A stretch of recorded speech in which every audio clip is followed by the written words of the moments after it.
A nossa história começa numa noite de uma floresta, onde um grupo de assassinos mascarados tenta emboscar um alvo que parece estar dormindo, só que era uma cilada. O alvo era um boneco, e do nada surge um arqueiro misterioso nos altos das árvores. Os caras até tentam zombar porque o arqueiro estava usando galhos de árvores ao invés de flechas de verdade, mas o deboche dura pouco. E começa a carregar os galhos com uma energia bizarra e sai derrubando um por um, contando as mortes como se não fosse nada. O líder dos assassinos entra em pânico e implora por piedade, mas o arqueiro manda real que quem vive pela espada, morre pela espada. E assim ele desintegra o cara com feixão de energia roxa. E depois da limpa, o arqueiro sai vazando, pensando que a história que contaram pra ele, provavelmente por um tal de Darien, tava bem mal contada. Enquanto isso, em outra parte, rola uma reunião de uns conselheiros bem mal intencionados. Eles decidem que a Floresta das Raízes, um lugar amaldiçoado e cheio de energia demoníaca onde ninguém volta vivo, seria o lixão perfeito para descartar pessoas indesejadas. E aí que a coisa fica pesada, meu povo. Uma mãe entra em desespero enquanto tira um bebê dela à força. Os sacerdotes dizem que a criança tem uma semente das trevas e fazem um ritual para banir o pequeno para essa floresta terrível. Ah, e o nome desse garoto aí é Helmet. O bebê é largado sozinho no meio da escuridão da floresta. O lugar é bizarro, cheio de energia roxa e corações demoníacos pulsando. Todo mundo achava que ele ia morrer numa hora, mas se passassem 10 dias e o pequeno continuava firme, sobrevivendo sabe-se lá como. E então apareciam uns olhos de fera brilhando na escuridão, encarando o bebê. Era um leopardo demoníaco gigante chamado Ilhaga, e ele apareceu, mas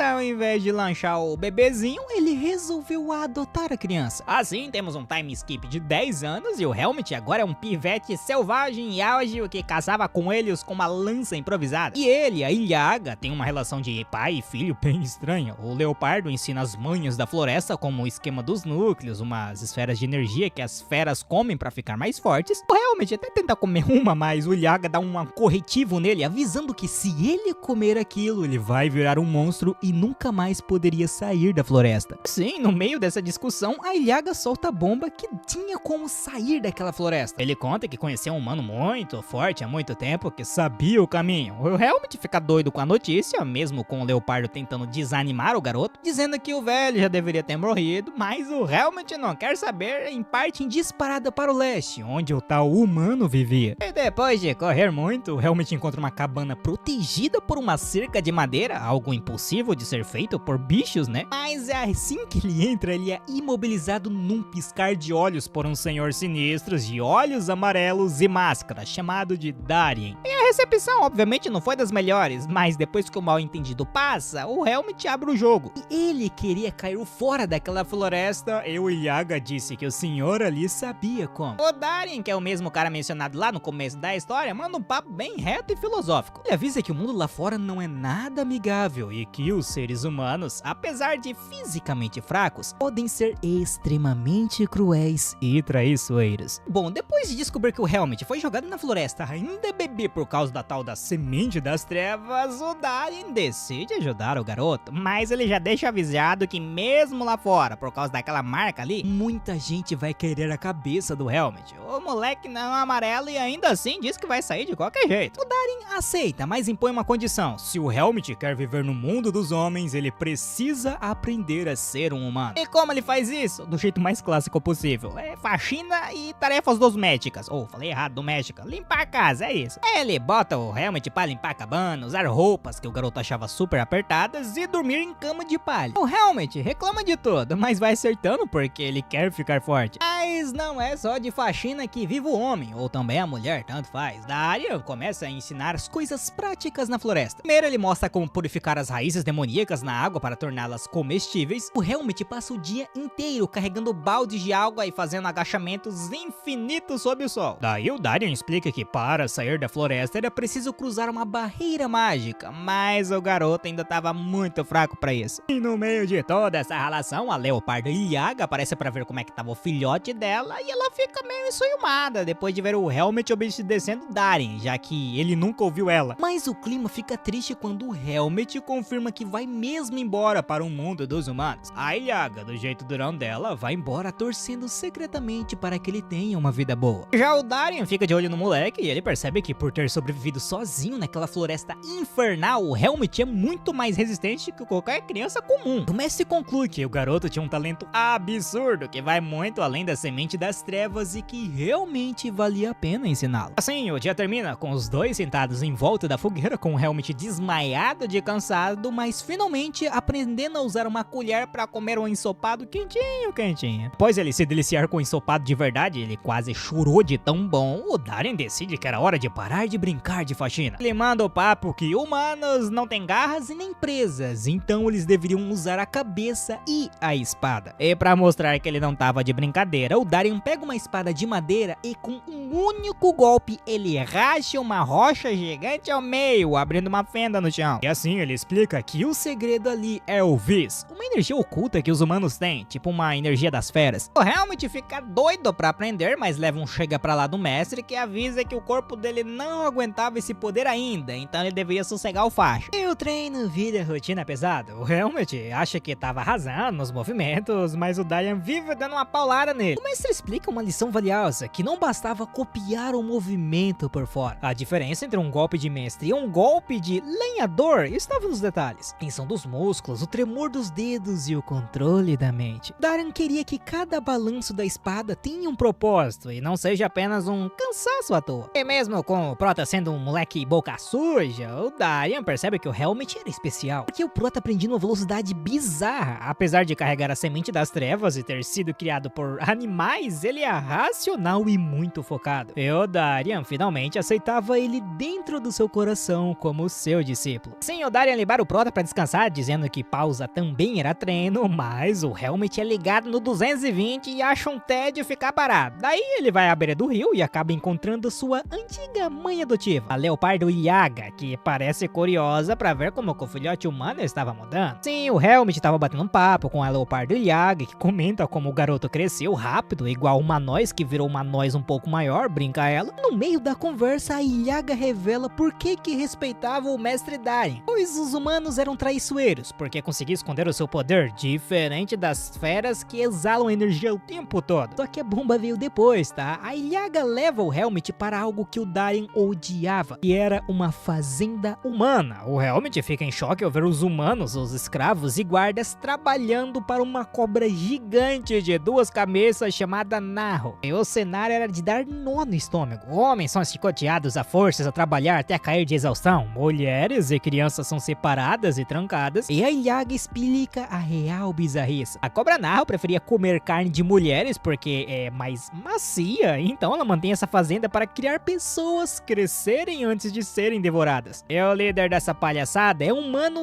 careca chamado Arago, um cara cruel que caçava as pessoas que são jogadas na florestas para virar escravos ou comida. E o Helmut percebe que se não fosse pela Yaga ter adotado ele, o destino dele com certeza teria sido